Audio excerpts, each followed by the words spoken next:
Hello and welcome to New York Public Health Now podcast. This is where we talk about the why so you can decide what to do. Hello, I'm Dr. Jim McDonald, Commissioner of the New York State Department of Health, coming to you again from the 14th floor of Corning Tower overlooking Empire State Plaza here in downtown Albany. Our guest today is Dr. Shaunna Escobar.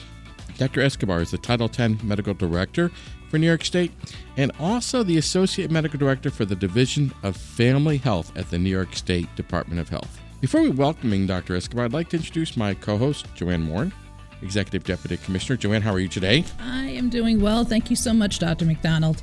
It's a pleasure to be here with you and with Dr. Escobar. Welcome to talk about the New York State Contraception Standing Order, which you and Governor Hochul signed on March 19th, authorizing pharmacists to dispense hormonal contraception without a prescription. Yeah, one of the nice things about the podcast is we can actually dive into issues like this a little bit deeper and just kind of understand and explain all the nooks and crannies about not only what a standing order is, but what this standing order actually refers to. So it's great to have Dr. Escobar, who's a family medicine physician by training, but also Dr. Escobar did additional training in maternal child health and global health. And Dr. Escobar joined us here at the Department of Health last year, bringing her rich clinical expertise to benefit the programs in the Division of Family Health that support New Yorkers across their lives from pregnancy, adolescent, and into the reproductive years. Dr. Escobar has a master's in public health from Columbia and an executive master's in healthcare leadership from Brown. Before transitioning to public health, Dr. Escobar practiced at a residency program where she mentored and taught the next generation of family medical physicians and emphasized the importance of reproductive health and obstetrics within the family medicine specialty. So great to have you, Dr. Escobar. Thanks for joining us today.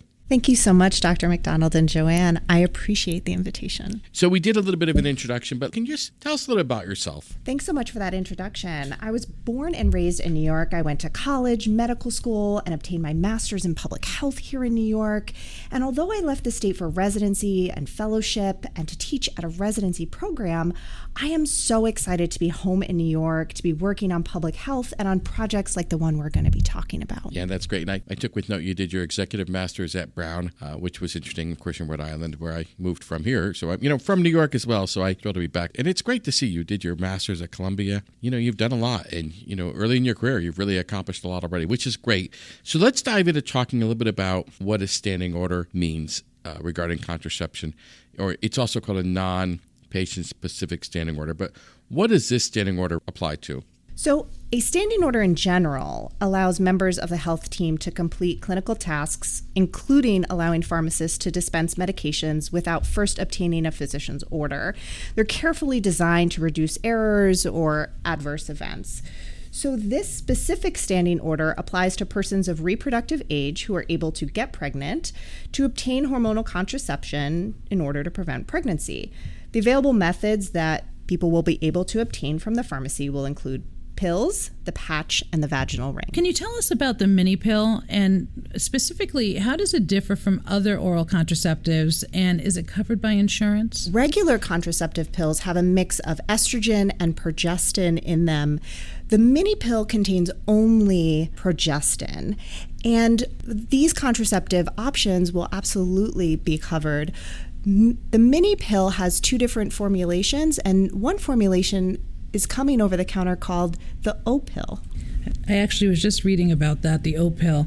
And what other, if I understand correctly, there are two other forms of birth control covered by the standing order. So a hormonal patch and a vaginal ring. That's correct. And so how are these used and how do they prevent pregnancy? So most people are familiar with the pills. Those are the most common forms. The patch is basically a sticker that is put on for a week and replaced every week for 3 weeks. And then the fourth week, no patch is put on. And then the cycle is started all over again. For the vaginal ring, a plastic ring or disc is inserted into the vagina, similar to a menstrual cup, and that is put in for 3 straight weeks. It is removed and left out for a week, and then reinserted. Now, there are 2 forms of that vaginal ring. One where you get a brand new ring every 3 weeks. And then there's another that you have the same ring for an entire year that is taken out and washed and cleaned every 3 weeks and reinserted. I want to talk a little bit about the standing order a little bit more detail. Like, these medicines aren't available over the counter, because over the counter means like Tylenol. You walk in the drugstore, the product's on the shelf, and you can go get whatever you want to buy. And, Joanne just referred to the O-pill is over the counter, but that's not what this standing order covers. So this is different, right? So now these are the same prescription drugs you normally would have gotten from your doctor without a doctor's prescription. It's just that I, as the commissioner, am acting as the doctor, and I signed the standing order. So if you're a participating pharmacy, folks can do that.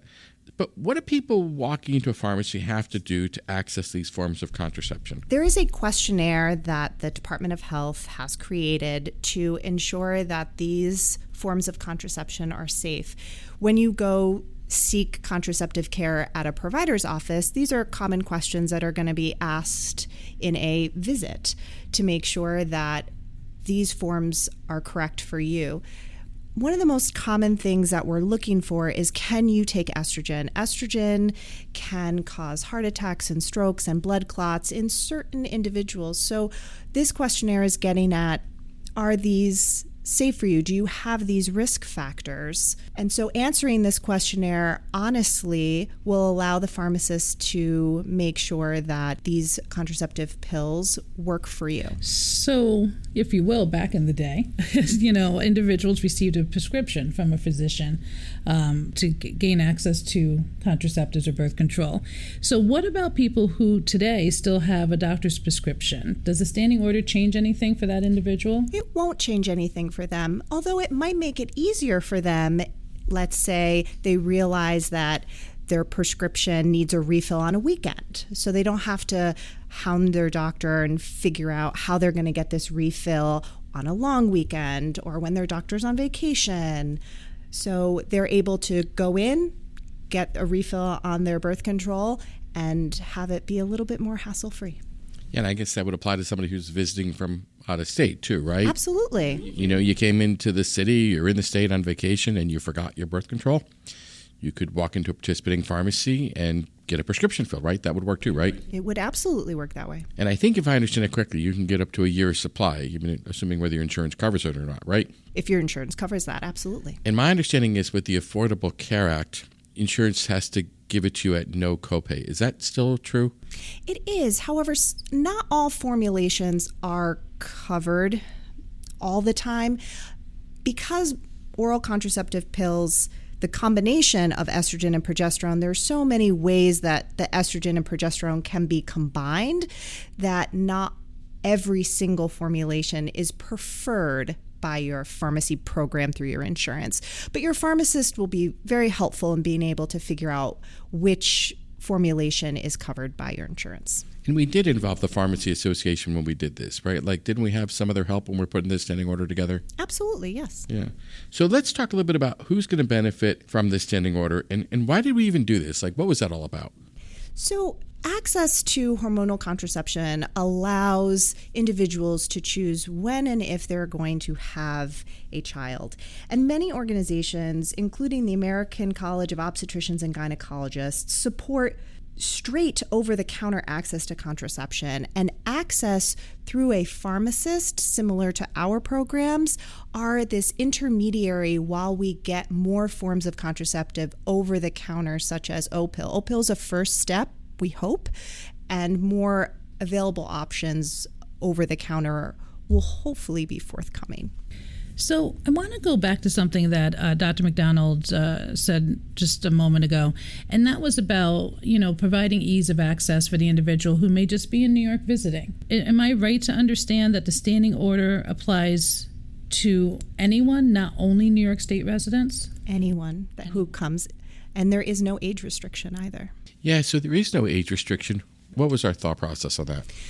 So adolescents should have access to the full spectrum of reproductive health care. And even in our Title X programs, adolescents can consent for their own care. If a person of reproductive age, who even if it is an adolescent, can fill out the questionnaire and understand the risks and can comprehend how to take that method, and the pharmacist thinks that all of those criteria are met, then that individual can be dispensed contraception. So one of the things I often say is that I'm always proud to live in New York State, and there are a number of reasons behind that. But one of the reasons is because of the progressive thinking and the protections that we put into place for individuals.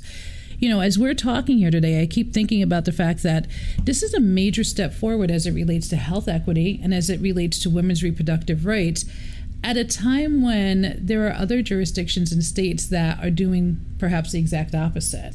Do you know of any other states or jurisdictions around the country that are taking similar actions or have put standing orders in place? According to the Guttmacher Institute, there are about 27 states, including the District of Columbia, that have a program like ours.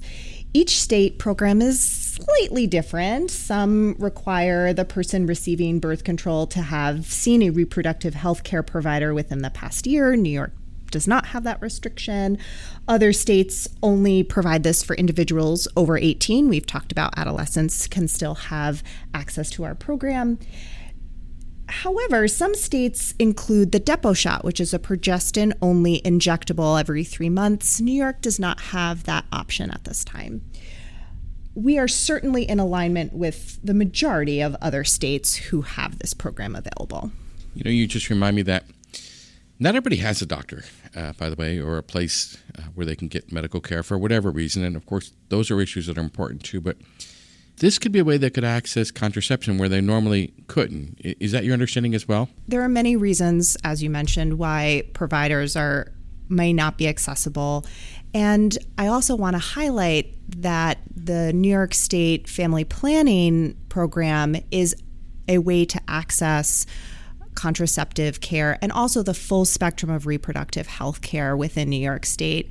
And we have a way on our website for individuals who are looking for those providers to be able to find that at free or low cost, depending on income. You know, so it's going to take a while for pharmacies to onboard. You know, they have to do some training, and I think pharmacies will roll this out. How popular do you think this is going to be? I mean, any idea how many people are going to take advantage of this, or what percentage of pharmacies are going to participate? So when we look at other states that do a program similar to ours, we look at Oregon, which is one of the states that have been doing this for a long time, and they estimate about 10% of their Medicaid population gets their birth control from a pharmacist directly. So that's not insignificant. So I really appreciate this conversation as it relates to reproductive rights, as it relates to pregnancy prevention. But can we talk about, you know, for example, I want to make sure that our listeners know what this does and doesn't do. Do these contraceptives prevent sexually transmitted infections? They do not. They only prevent pregnancy.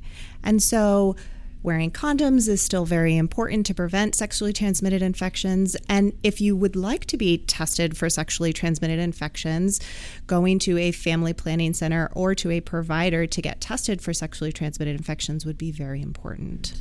Agreed. And, you know, I often say when we talk about contraception, it's not an either or, it can be an and. Looking at all the options available to us is really important. Well, we've been talking to Dr. Escobar, the New York State Department of Health today. It's been great.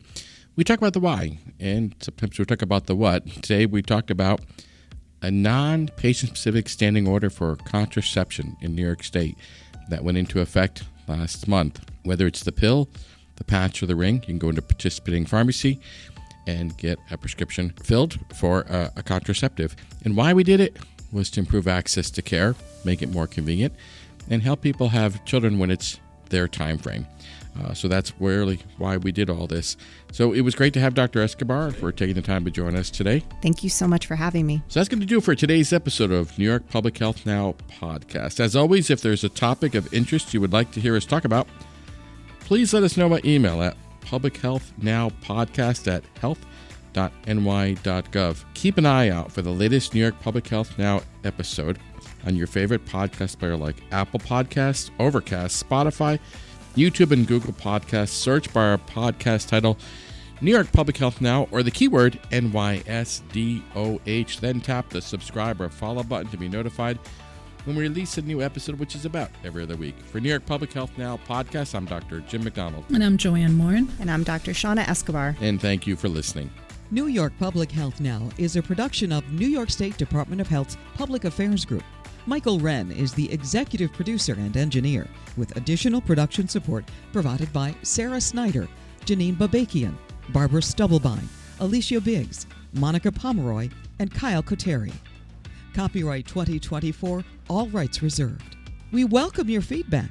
Please email us at publichealthnowpodcast@health.ny.gov.